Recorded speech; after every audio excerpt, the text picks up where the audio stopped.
My mind was definitely not prepared to experience something like I did that night, September 11th, 2014. But the next day, when I woke up, I realized my body wasn't either. I felt really fucked up, like I had been shot up to the top floor of the tallest building in the universe, and then I plummeted back down to almost the level that I was at before, but it was almost like I didn't quite hit ground floor. It was like I wasn't totally in my body at all. And when I got up, I also felt nauseous, like my nervous system had basically been fried.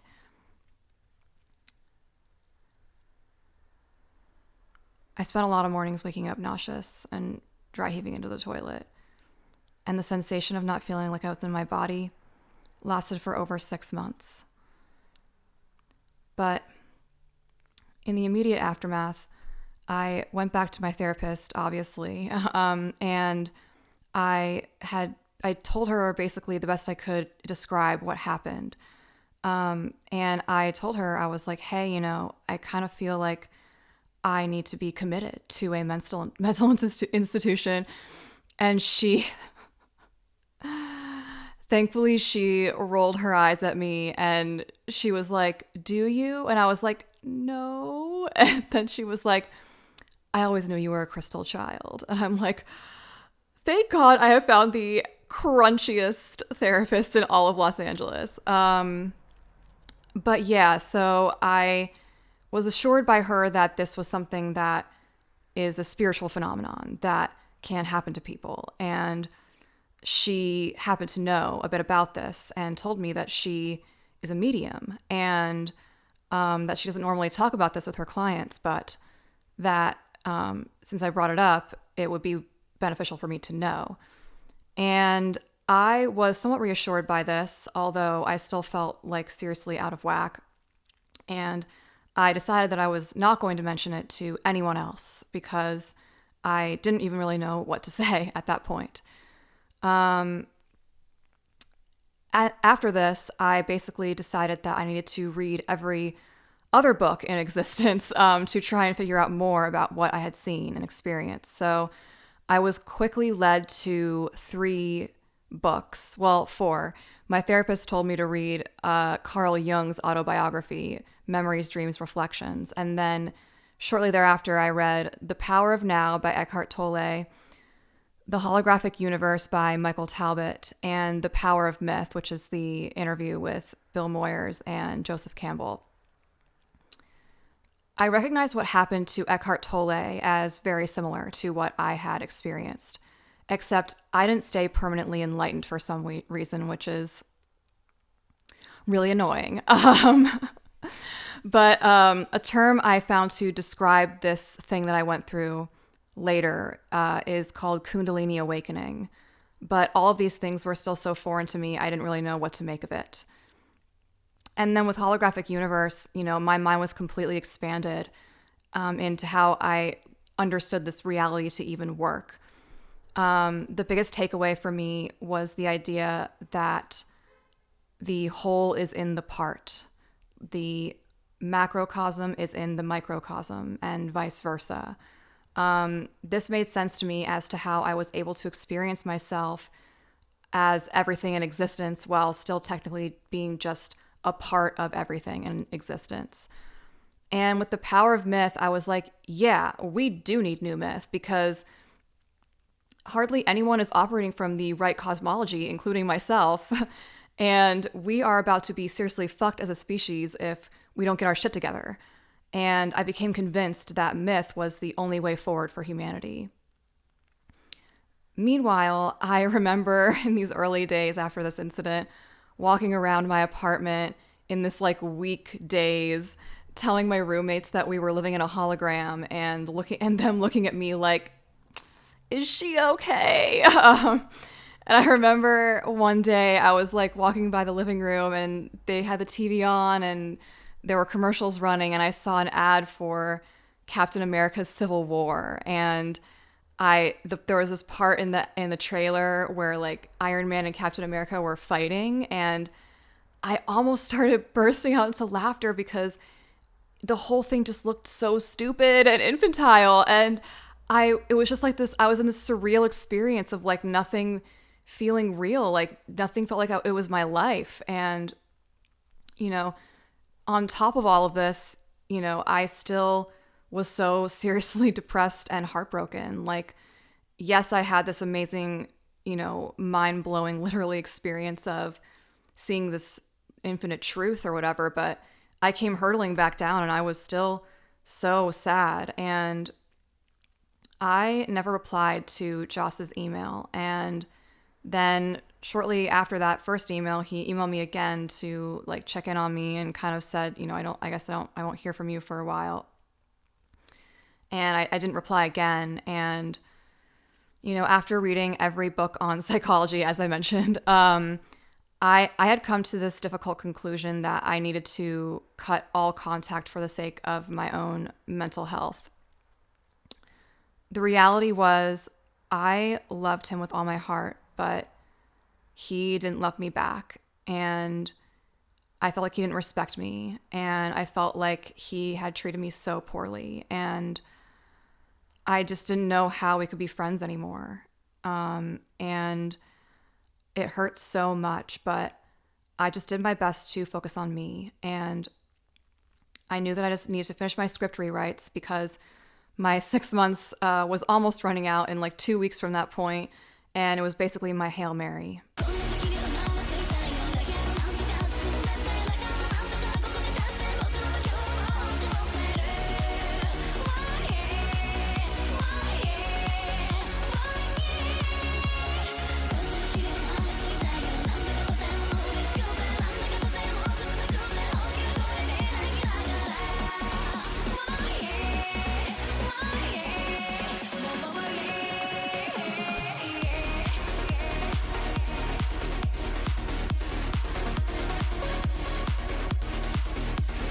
Three days after my Kundalini awakening experience, I began finishing the rewrites on my script, which was called Arcana.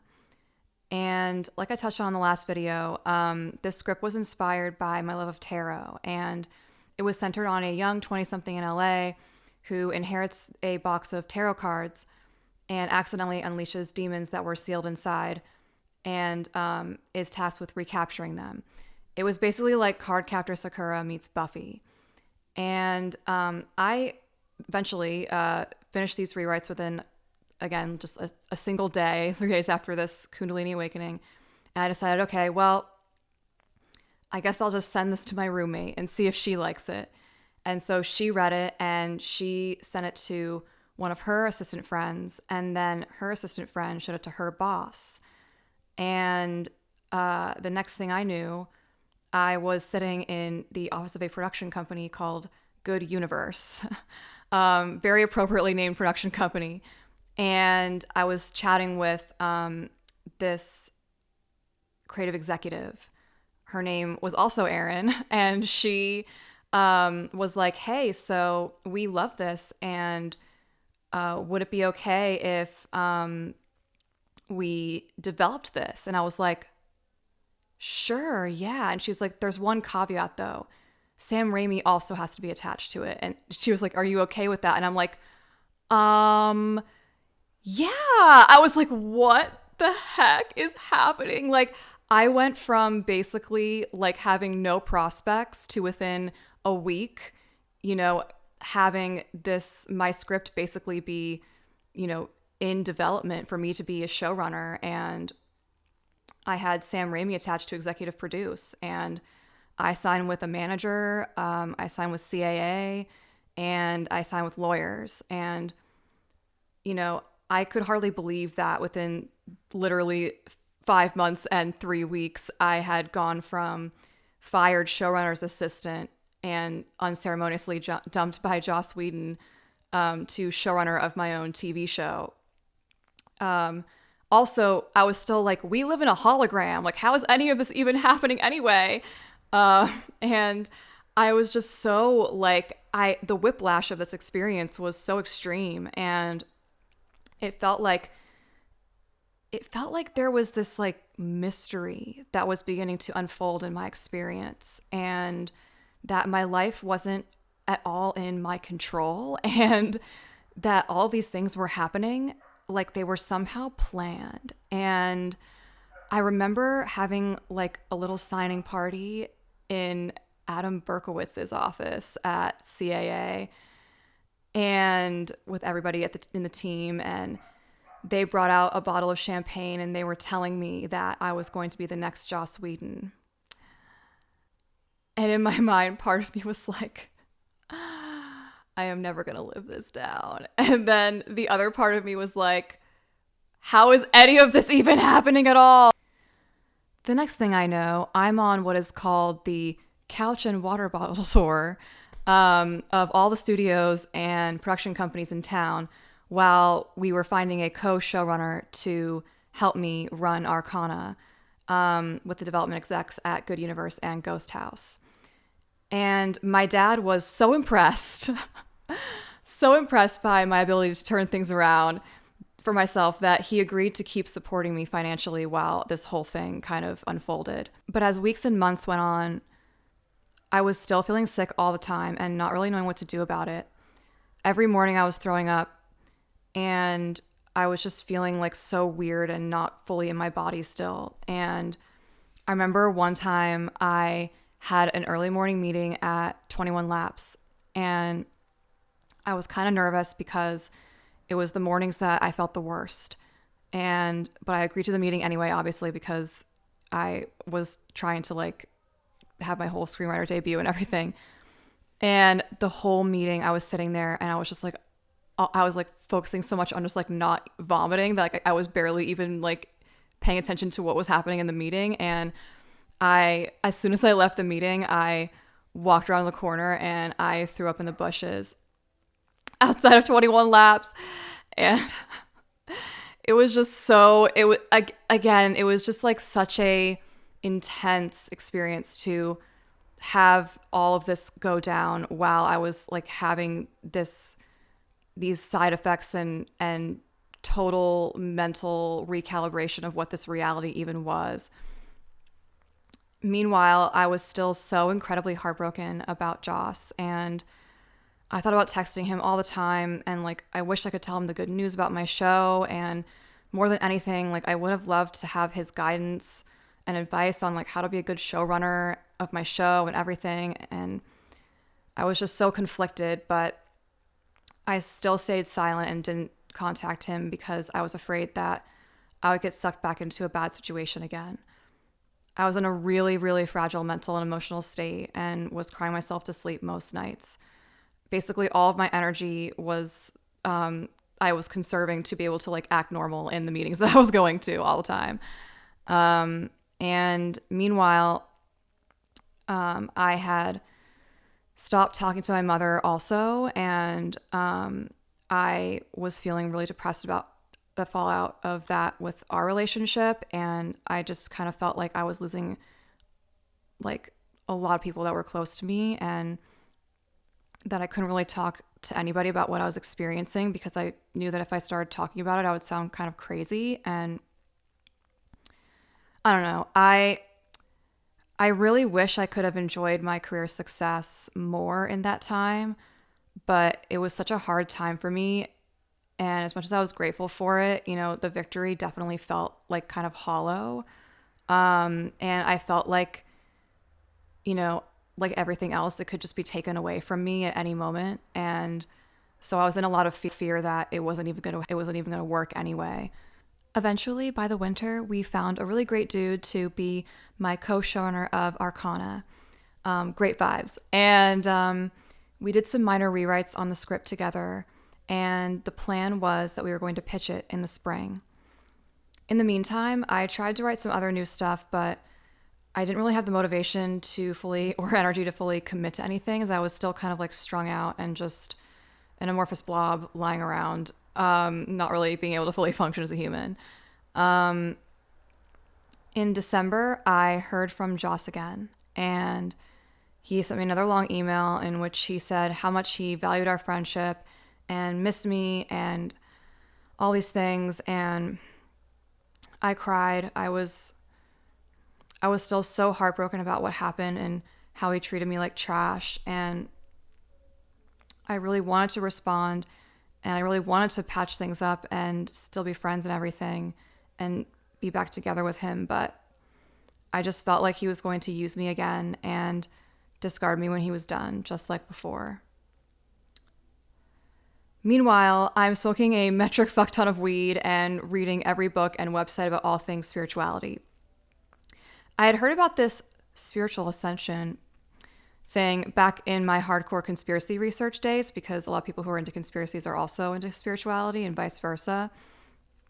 But even for me, like back then, it was kind of an out there concept, as I was actually pretty atheist for about 10 years before all of this. And my feeling around when I read about ascension back like in college and stuff, and like high school, college, was that if we really were ascending in consciousness, the entire political system would completely dissolve, and we would not be in the same paradigm anymore. As far as I was concerned, we were still in like the same paradigm. So I was skeptical. But by this point, I was certain. I thought to myself, humanity really is ascending in consciousness, and somehow I'm a part of it. Spring rolls around, and in late March 2015, we go out with my show. I pitched to Hulu, ABC Family, shortly before they became Freeform, and MTV. And the day I pitched to ABC Family was actually my 25th birthday. I remember feeling like at least I can celebrate this day with some modicum of career success. That is, until they told me that they had just greenlit Shadowhunters and that my show would be basically a thematic redundancy and passed in the room. Hulu passed too. But a few days later, MTV went really well, and the VP I pitched to really wanted to do it. She just needed to convince her boss. I thought, wow, maybe this really is about to be my big break. I could have my own show on MTV. For the first time throughout this whole process, I let myself get excited. After all, I deserved a win after everything that had gone down.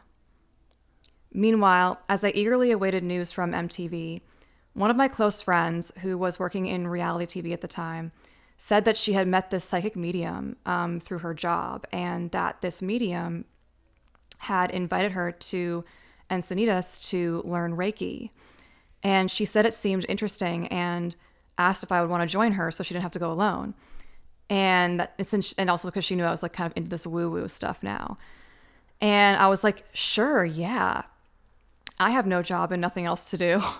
I'll learn Reiki. So the next thing I knew, I was road tripping with this friend to Encinitas for the weekend to get attuned to Reiki. So my friend and I get down to Encinitas, and we have this whole crash course weekend learning and getting attuned to Reiki. And it was during this weekend that I began to really understand more deeply all of the dimensions of this existence, the human energy body. I was having all these interesting experiences with my energy body while I was channeling this energy. And I was coming into all these epiphanies about, how all these things I was working with and going through, like related to things I've been reading about and studying in my whole like wormholes that I was going down with regards to spirituality and all these things. And this medium who was teaching Reiki, she'd had a really interesting spiritual awakening experience of, having her out-of-body experience and, coming back in and just being blown open psychically and all this stuff. And so she also taught us things like how to connect with our higher self and like channel messages through automatic writing and all these different things. And it was very interesting to me. And it was like a whole new world was opening up to me through all of this. And it was funny because it was like me and my friend from LA, and then it was like everybody else was like San Diego moms with like essential oils and things like that. So it was not the kind of environment that you expect us to like wind up in, but it was definitely a high quality, jam-packed, informational weekend that I went through with my friend. And by the end of the weekend, this medium said to me, you should know that you're a medium. And I was like, I'm a medium? Like, despite everything that had happened, I was still really skeptical of this. I thought, I feel like I would know by now if I was a medium. Like, you think about things like the Sixth Sense or like I see dead people or whatever. I just didn't think that I had any of that. Like, I totally believed that it was real, but I just felt like that couldn't be me. And so I was like, okay, whatever. And then this medium said that my spirit guides may start to appear to me soon, and that they may appear as animals first because it's easier for humans to trust animals than other human looking people. And I was just like, okay, sure. I'll be on the lookout, I guess. I was skeptical despite being there and seeing all of this and really buying into a lot of it. I was still like, I don't know if I have this ability.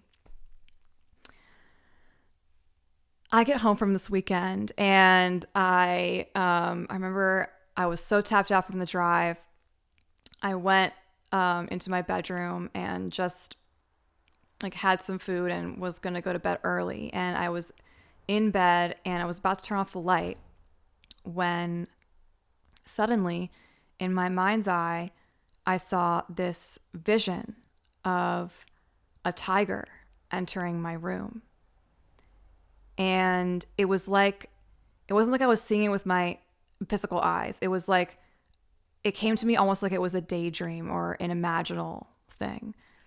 And this tiger just walked up next to me to my bed. And I was like, hello there. Like, are you real? Like, I was like, I thought I was making it up. But then the tiger was like, yes, I'm your spirit guide. And I was like, okay, like, I'm only seeing this because this woman literally just told me like hours ago that my spirit guides would appear to me and that they would appear as animals. Like, I thought that it was like the power of suggestion. I didn't think that I was actually having experience, but I also sort of thought like I was having experience. It was very hard to describe, but I was just like, okay, nice to meet you. I'm just gonna go to bed now. And I turned off the lights and I went to sleep.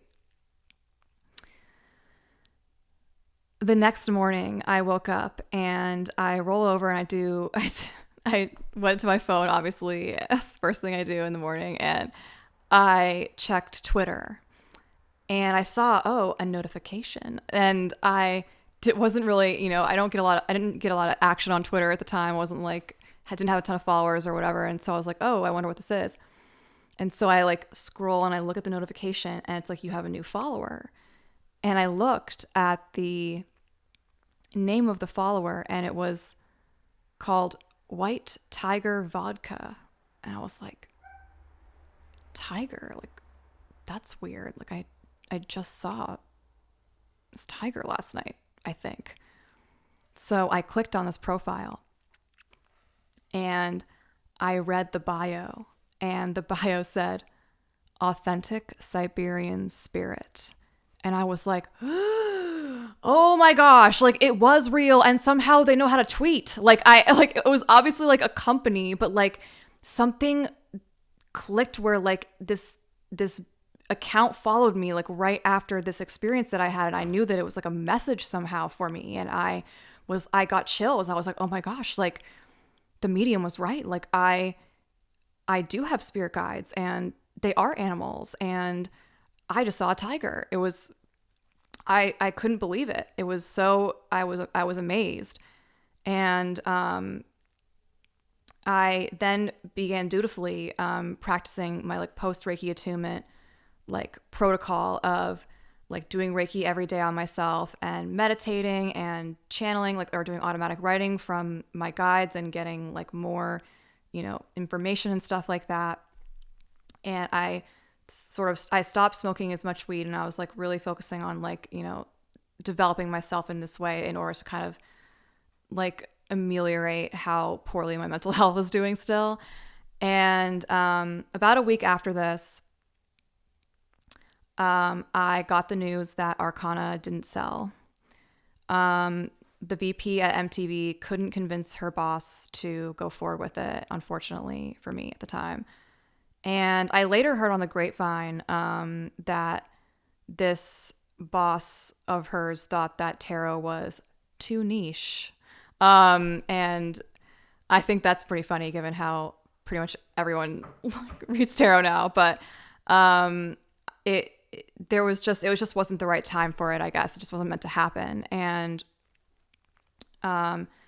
even then, deep down, I knew that it was because I wasn't ready to be a showrunner. And I was really devastated. And I began sinking back down into a dark, dark depression. Although it was slightly less dark than before because I was doing all my meditation and like Reiki and everything. But I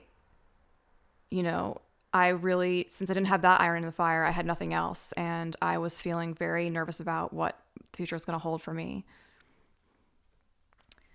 Meanwhile, Age of Ultron was about to come out. And the ads were everywhere. Billboards, buses, TV, like internet. It was like I was surrounded. And no matter how much I tried to get away, everything reminded me of Joss. On the day Age of Ultron came out, he emailed me again.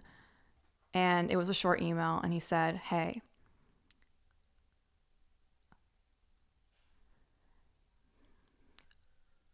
I just wanted to thank you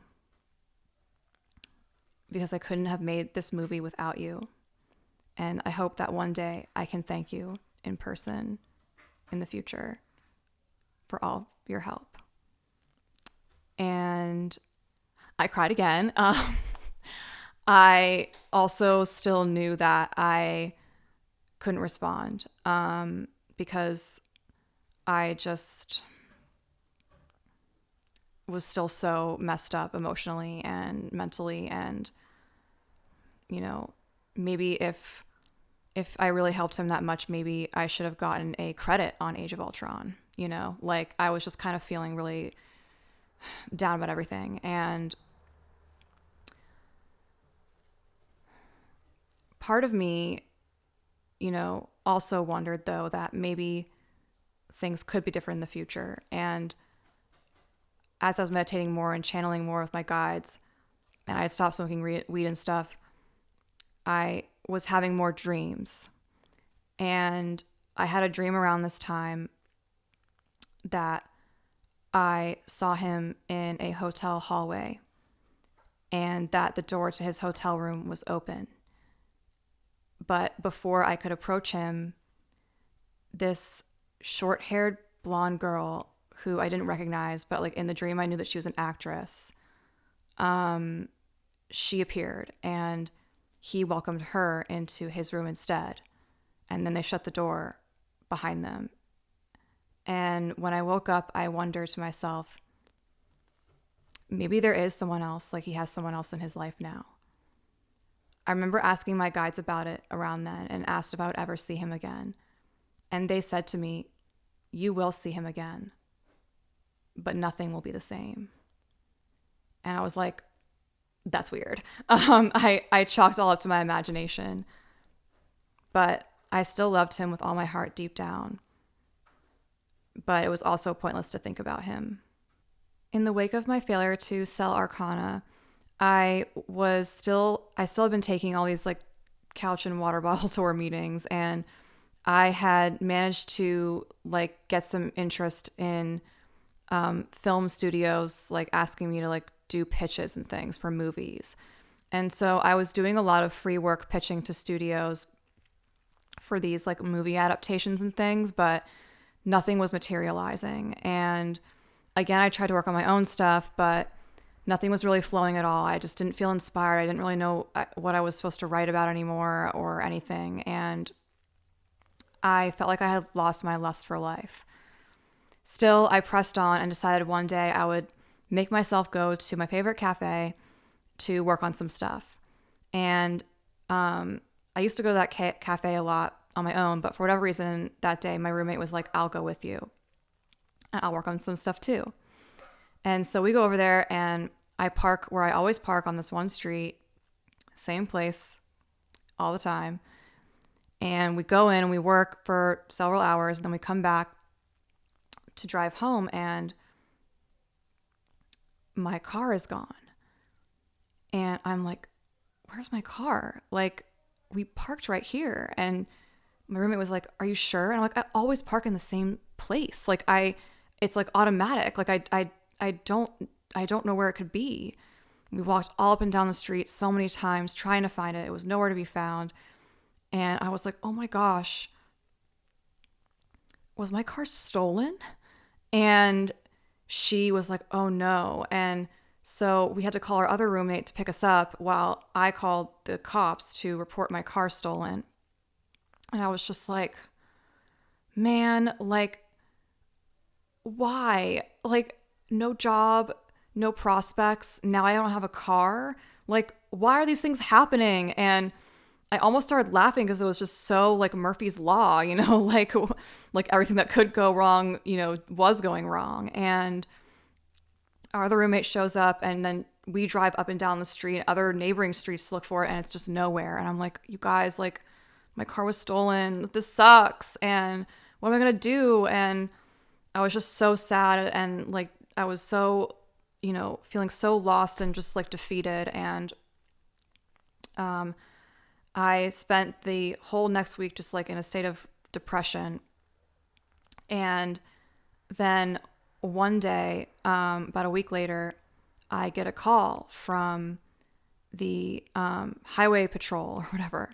And they're like, hey, we found your car and it's been towed to this Hollywood towing place or whatever. And I was like, what? You found it? I thought it was going to be lost forever. And I was like, hey, pray tell, where was it? And they gave me the exact location where I had parked it. And I was like, I'm sorry, what? And they were like, yeah, it was at XYZ place. And I was like, you don't understand. We looked there, like it wasn't there. And I have witnesses, like I have 2 witnesses to this. And he's like, I don't know what to tell you. And I was like, and so I drove to the Hollywood towing place, and of course I'd like pay $150 to get my car out. I was like, oh, adding insult to injury. And I was like, hey, can you just tell me where it was found? And they gave me the same place. And I was like, this makes no sense. Like, I looked for it, and then I was like, wait a minute. This was a glitch in the Matrix. And I remember I was like trying, when I told my roommates this, they were like, that's so weird. And like, we couldn't even, like, my one roommate was like, I told you to look back again. And I was like, you don't understand. You were there. You didn't see it either. It was not there. Like, we all agree. We all saw this. And like, anyway, basically, we just tried to put this incident behind us. We rarely ever spoke of it again. But I became convinced that the universe was messing with me, and I just didn't know what it was trying to get me to do. About a month later, or 2 months later, it was July, late July of 2015. All my meetings had dried up. None of the pitches that I was doing were panning out. I was feeling like very concerned about how bad things were getting for me. And my dad was kind of asking me like, hey, so what are you doing with your life? And I was like, oh, good question. And I was just so depressed and barely even getting out of bed. And I was like, okay, I have to go see my therapist today. So I got into my car and I went to go drive to her in the valley. And I usually took Beverly Glen to get there because I thought it was more scenic. But for whatever reason that day, I just was automatically going towards Coldwater Canyon. But then when I realized that I was going towards Coldwater Canyon, I was like, no, why am I going towards Coldwater Canyon? Like, I always go down Beverly Glen. Like, I will change direction. So I changed direction and went down towards Beverly Glen. And before I got on it officially, I stopped at a stoplight, and my gaze just like drifted up to this billboard, and it was a billboard for an Audi. And in my mind, I just had this thought popped into my mind, like, people who drive Audis are assholes. And I was like, that's weird. Like, sure, certainly hashtag not all Audi drivers, but I just had this thought, and I don't even know why I even looked at the billboard. Like, it's not like I was constantly thinking about all of the LA billboards that I was encountering, but for whatever reason, I just noticed it, and this thought popped into my mind. Anyway, I'm driving all up Beverly Glen, blah, blah. I'm like almost at Ventura, like almost at the end of the street, when all of a sudden, out of nowhere, wham, I'm hit.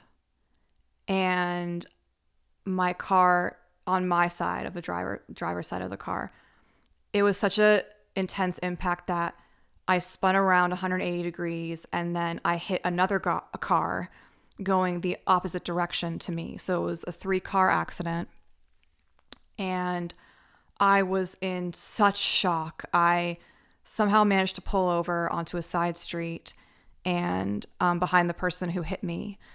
And I remember I looked up at the car in front of me who had hit me, and it was the exact same Audi I saw on the billboard. And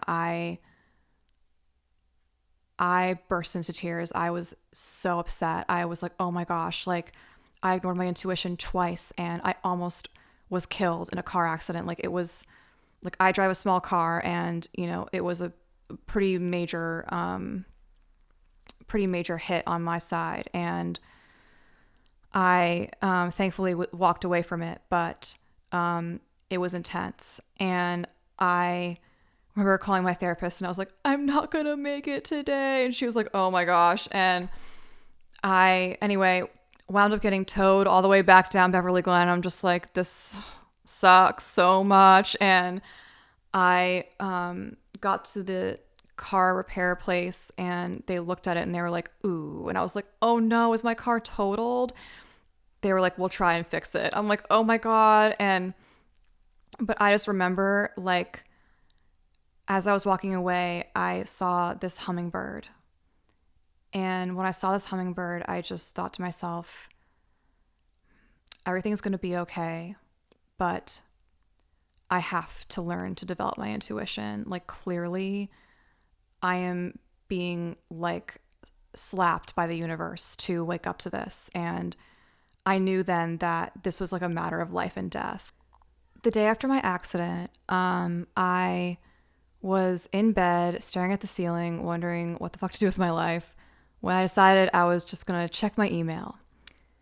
And when I looked at my phone, I saw that I received a newsletter from someone. I had never gotten an email from this person before. And I don't even remember signing up for her newsletter mailing list. But her name is Medium Fleur. And I was like, oh my gosh, Medium. I'm going to click on this. So I click on this email from Medium Fleur, and she said basically like, hey everyone, just wanted to let you know that I'm soon going to be starting up my psychic medium intuition developing circle courses soon. If you are looking to develop your intuition, sign up. And I was like, this is exactly what I need. Like, I'm signing up immediately. About a week after I had the accident, and then the next day sign up for these mediumship developing classes that were set to begin in September. It was now August, and I was just sitting around one day when my manager called me up, and I hadn't heard from him in a while, and he was like, hey, this English producer read your script, and she is an independent producer. I don't know much about her, but she wants to meet. Would you be open to this? And I was like, beggars can't be choosers. I will literally meet with anyone who wants to meet with me. So I was like, yeah, of course. So he's like, sweet. So about a week after this, I meet with this producer at the Soho House in West Hollywood. And she and I start to have a little chat, and she's like, hey, so by any chance, are you interested in spiritual topics? And I was like, funny you ask. And I was like, yeah. And she said, okay, I have this project that I think you might be good for, but I can't really tell you anything about it because you'd have to sign a non-disclosure agreement. And I'm like, well, I did that like all when I was at Marvel and everything. It was totally fine for me to do that. I was like, yeah, I'm happy to do that. And she's like, what I can't tell you is that it's a story about a medium. And I was like, I'm sorry, a medium? Like, I was like, I am surrounded by mediums right now. Like, I was like, this is crazy. And I was like, that's interesting to me. And she was like, okay, I will get back in touch with you with the NDA and we can move from there. And I was like, okay, cool. So I am not going to talk a lot about this situation that eventually wound up developing with this because I am very serious about this NDA that I signed. But what I will say is I did get the source material. And I read this medium's life story, and I was very,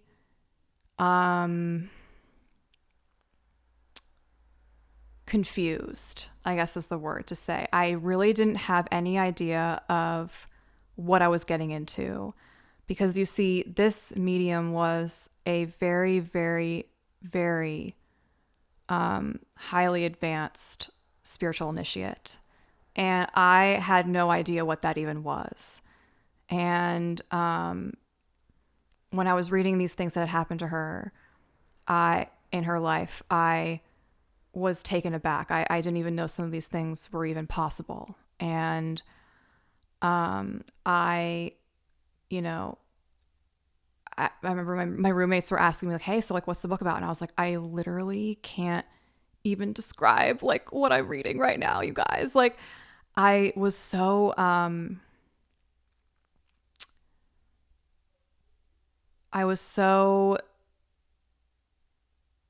I just knew that there was something about this that the universe wanted me to know, but I just didn't know what it was. And I felt like there was this deep occult like veil that was being pulled back that I was like being pushed into through all of this. And this medium, like, the best way I can describe what had happened was that, she went through all of these, she found out she was a medium. She wound up moving into her own apartment where she was in spiritual isolation for many years, going through all these trials while she was like praying and meditating and like having all these experiences and things like that. And I was like, I just basically, I was like, I don't even know if I can write this into a movie, but I'm going to pretend that I at least can because I really need a job and I feel like the universe has like put this in my lap and I should at least try and go for it. So eventually it was set for me to have a meeting with this medium in person in October. Meanwhile, September rolls around and I am basically like about to go to my first mediumship development class. And I realized right before I was to go that I accidentally, in my haste to sign up, I accidentally signed up for the advanced class instead of the beginner class. And I was like, oh my gosh, what have I done? I can't show up to this having no experience. But then I was like, Erin, if you don't go to this, you will regret it instantly. Like, you have to at least try, like, just go for it. and do your best and show up and see what happens. And I was like, okay, me, I will go. So I tried. It was not that far down the street for me either. It was conveniently. So I drove down the street to this place, and I walk in there, and everyone's like sitting around in this circle. And it was exactly like what the medium in the book had described like her training as. And I was like, wow, like this is like very meta right now. And after we meditated as a group, we broke up into pairs to do like exercises with each other, like psychic exercises. And then like Fleur would go around the room, like kind of seeing what we were doing and like tracking us and stuff. And just before I go into this, Medium Fleur is amazing, and I credit her with my psychic development, and I love her so much. And I think she is one of the finest mediums in the world. She is amazing. Anywho, so I was sitting across from this woman, and she was reading me. And then Fleur was like, okay, now everyone close your eyes. And who just got read. And I was like, okay. So I closed my eyes, and then she was like, okay, people who just read, get up and go find another chair. And so someone else sat down in front of me, and I didn't know who it was. And then Fleur was like, okay, keep your eyes closed. People, you are now going to read the person in front of you without knowing who it is or seeing them in front of you. And I was like, how am I supposed to do this? Like, I literally had never done anything like this before. I was like, I don't even know how I'm supposed to do any of this. And the instructions were that if you got a hit on the person, like a correct fact about them or saying something about them that was right, it would be 1 tap on the knee. And then if it was wrong, it'd be 2 taps or whatever from the other person, like confirming, so that you wouldn't hear their voice, so that you wouldn't know who they were. So I was like, okay, Erin, just start saying things. Like, it doesn't even matter. Like, you can't just sit here and do nothing. Just try it. So I sit there, and I just start to say whatever pops into my mind. And I say, one thing, tap, correct. The next thing, tap, correct. The next thing, tap, correct. The next thing I know, I have accurately read this person for like 5 minutes, and everything was right. And I knew before I even opened my eyes, I was like, oh my gosh, is this Fleur's assistant? Like, I felt like it could be him. And when I opened my eyes, it was him. And I was like, oh my gosh. And he was like, you're so good at this. And I was like, I was like, I just did this. Like, I couldn't believe it. I was like, oh my God, like, this is so crazy. And I remember at the end of the class, I walked out of that place, and I was just like, I've been psychic my entire life, and I had no idea. And on top of this, it was like the universe was conspiring to get me to go on this like mysterious path, and that there's some reason why all this is happening to me. And deep down, I was like, this is so crazy, because all of this sounds like the plot of one of Joss's shows. It's like I'm living the plot right now. And I was like, how is any of this even happening? Like, it's so out there crazy. And I began to have this deep suspicion within me that somehow TV and reality were merging into one thing.